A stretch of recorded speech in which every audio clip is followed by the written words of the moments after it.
wabarakatuh. Halo anak-anak kelas 5, bagaimana kabar kalian hari ini? Bu Vika berharap dimanapun kalian berada, kalian tetap sehat selalu.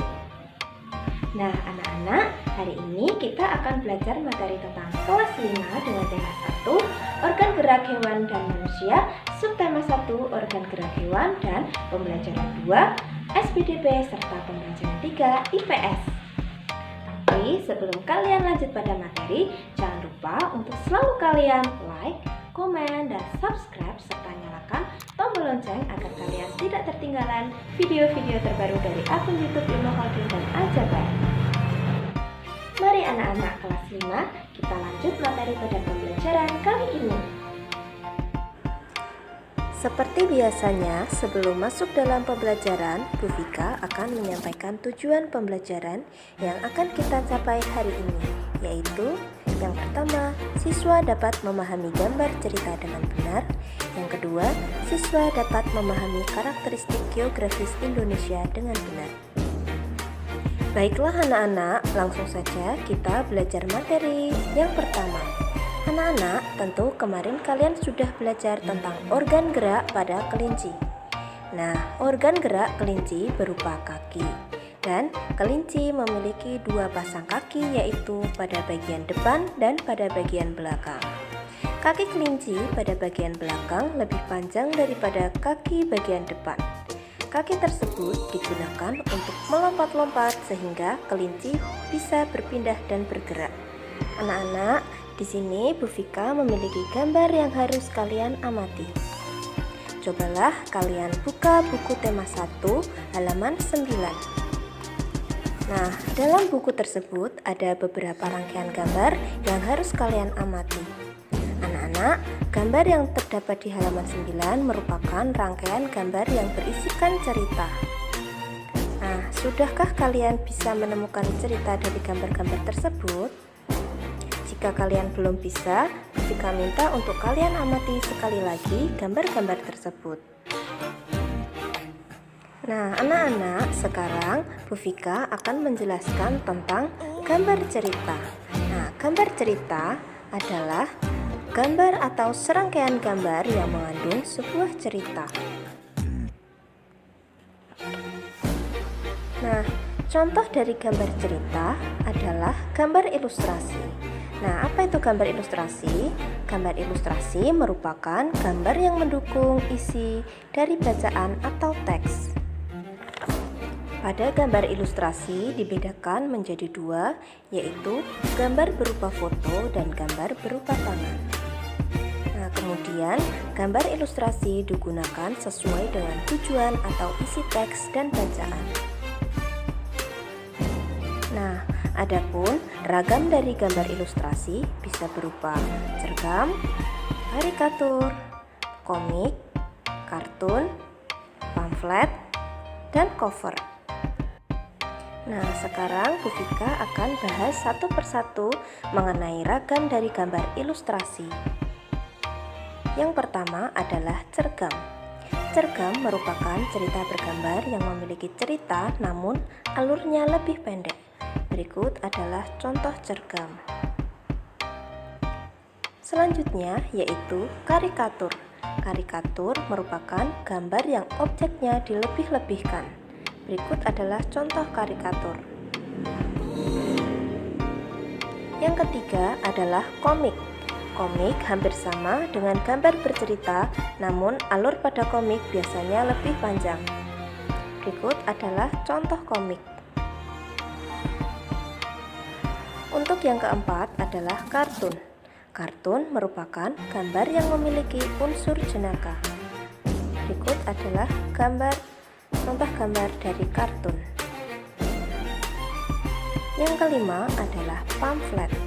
Pamflet merupakan tulisan yang disertai gambar dengan tujuan mempromosikan suatu produk tertentu. Berikut adalah contoh dari pamflet. Yang keenam yaitu cover. Cover merupakan kulit atau sampul pada sebuah buku atau majalah. Cover juga biasanya terletak di luar buku. Nah, berikut adalah contoh dari cover. Anak-anak, objek gambar ilustrasi bisa berupa gambar manusia, gambar tumbuhan, dan gambar hewan atau benda-benda lain yang ada di sekitar kita. Biasanya, objek dari gambar ilustrasi harus sesuai dengan tujuan dan isi dari bacaan atau teks yang akan kita buat. Nah, selanjutnya ada 3 langkah yang harus kalian lakukan untuk membuat gambar ilustrasi. Yang pertama yaitu gagasan, yang kedua adalah sketsa, dan yang ketiga adalah pewarnaan. Nah, mari anak-anak, kita akan jelaskan satu persatu mengenai 3 langkah yang harus kalian lakukan untuk membuat gambar ilustrasi. Yang pertama yaitu gagasan. Nah, gagasan bersumber pada bacaan yaitu ide. Jadi maksudnya adalah ide apa yang akan kita buat dari sebuah bacaan, dan dalam bacaan tersebut kita harus menentukan misalnya siapakah tokohnya, media apa yang akan kita gunakan, dan bagaimanakah suasananya. Nah, seperti itu ya anak-anak. Lalu yang kedua yaitu adalah sketsa.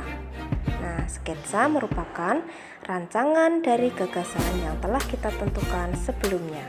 Biasanya, dalam membuat sketsa harus berhati-hati, perhatikan bagaimana tata letak dan ukuran objek yang digambar. Lalu yang terakhir, yang ketiga yaitu pewarnaan.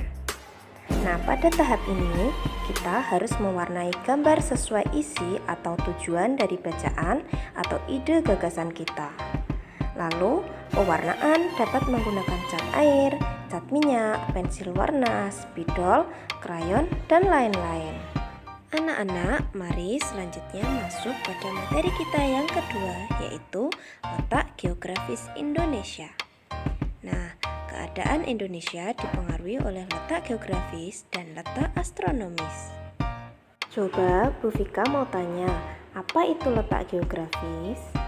Nah, jadi letak geografis adalah letak suatu wilayah yang dilihat dari kenyataannya di permukaan bumi.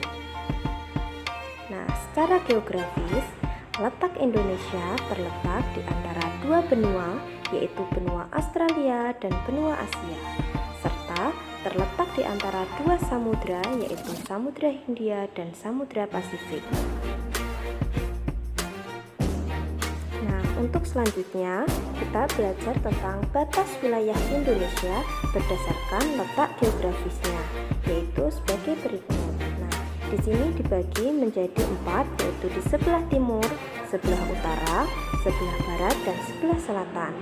Yang pertama, sebelah timur batas wilayahnya yaitu Samudra Pasifik dan Papua Nugini. Yang kedua, sebelah utara batasnya yaitu Selat Malaka, Laut Andaman, Laut Tiongkok Selatan, Laut Sulawesi, Samudra Pasifik, dan Malaysia Timur. Sedangkan yang ketiga yaitu sebelah barat batasnya yaitu Samudra Hindia. Yang keempat, sebelah selatan batasnya yaitu Australia, Samudra Hindia, Laut Timur, dan Laut Arafuru. Nah, untuk selanjutnya kita belajar tentang letak astronomis Indonesia. Ayo, apa itu letak astronomis? Nah, letak astronomis adalah letak suatu wilayah yang dilihat dari posisinya di garis lintang dan garis bujur.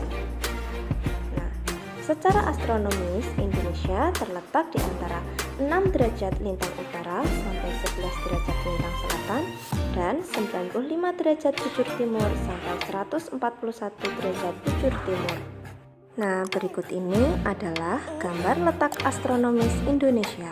Di sini Bu Vika akan menjelaskan mana yang disebut dengan garis lintang utara, garis lintang selatan, dan garis bujur timur. Nah, yang pertama, garis yang mendatar yang pertama yang di atas ini disebut dengan garis lintang utara. Selanjutnya, garis yang kedua yang ada di bagian bawah disebut dengan garis lintang selatan. Sedangkan garis yang tegak, nah ini yang tegak dan sedikit melengkung itu disebut dengan garis bujur timur. Nah, seperti itu ya anak-anak. Sekarang di sini Bu Vika akan bertanya apa yang disebut dengan garis lintang, apa yang disebut garis bujur. Ayo, siapa yang tahu? Nah, Bu Guru jelaskan ya. Yang pertama, garis lintang adalah garis khayal yang melingkar secara mendatar di permukaan bumi. Lalu garis lintang membagi bumi menjadi dua belahan, yaitu belahan utara dan selatan. Selanjutnya yaitu garis bujur. Nah, garis bujur adalah garis yang menghubungkan kutub utara dan kutub selatan. Garis bujur membentang di permukaan bumi dari atas ke bawah dan membelah bumi menjadi bagian barat dan bagian timur. Nah, baiklah anak-anak, setelah kalian mempelajari materi tentang letak geografis Indonesia, selanjutnya Bu Vika mempunyai tugas untuk kalian. Yang pertama, tuliskan letak geografis Indonesia. Yang kedua, tuliskan letak astronomis Indonesia. Yang ketiga, tuliskan batas-batas wilayah negara Indonesia. Jadi soal hanya 3 ya anak-anak. Lalu kerjakan di buku tulis tematik IPS. Kemudian foto hasil pekerjaanmu dan kirim foto tersebut ke nomor WhatsApp wali kelas kalian. Nah, pesan Bu Vika, tetap jaga kesehatan di rumah, terapkan standar protokol kesehatan dengan menggunakan masker, cuci tangan sebelum dan sesudah makan. Selanjutnya makan dan minum yang bergizi, dan tetap semangat BDR. Belajar di rumah tidak masalah. Oke, pembelajaran kali ini sudah selesai. Bu Vika ucapkan terima kasih dan mohon maaf apabila Bu Vika dalam penyampaian materi ada tutur kata yang salah. Tetap semangat belajar di rumah ya. Akhir kata, wassalamualaikum warahmatullahi wabarakatuh. Sampai jumpa di pembelajaran video selanjutnya ya. Sampai jumpa.